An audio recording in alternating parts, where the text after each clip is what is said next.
आज मैं अकेली थी और मुझे दुकान खोलने में बहुत ही ज़्यादा दिक्कत हुआ।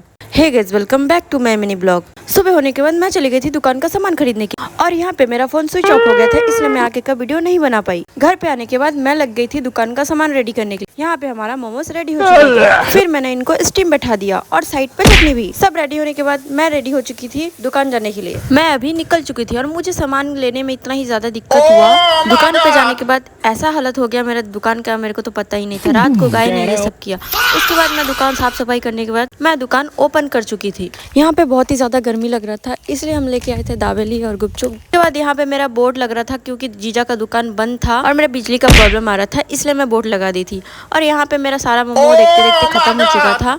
अभी मैं करने वाली थी दुकान बंद क्योंकि मेरा सारा सामान खत्म हो चुका। अच्छी खुशी में हम जाने वाले कीर्तन, इसलिए सारा सामान पैक करके मैं निकल चुकी थी घर पे। घर पे आके रेडी होने के बाद निकल चुके थे हम लोग दीदी के घर पे, क्योंकि हमें जाना था स्कूटी लेने के लिए वहाँ पे। तो हालत हमारा इतना बैंड बज चुका था चल चल के। फाइनली हम लोग दीदी के घर पे पहुंच गए थे। उसके बाद हम स्कूटी लेके निकल चुके। जाते जाते हमें बज गए थे 11। सो फाइनली हम लोग पहुंच गए थे। हम आए थे 127 के कीर्तन। हम सब चले आए थे कीर्तन पे। कीर्तन पे आने के बाद सबसे पहले मैं चली गई थी खाना खाने के लिए क्योंकि मुझे लगा था भूख। उसके बाद हम चले आए थे दुकान की तरफ। फिर यहाँ से मैंने कुछ सामान ले लिया और यहाँ पे मैं खा रही थी आइसक्रीम। और यहाँ पे सारा दुकान उठ चुका था क्योंकि एक ही दिन यहाँ पे कीर्तन होता है। फिर हम लोग आइसक्रीम खा के हम लोग घर के लिए निकल चुके थे। सो गाइस, मिलते हैं नेक्स्ट ब्लॉग पे। तो फॉलो, सब्सक्राइब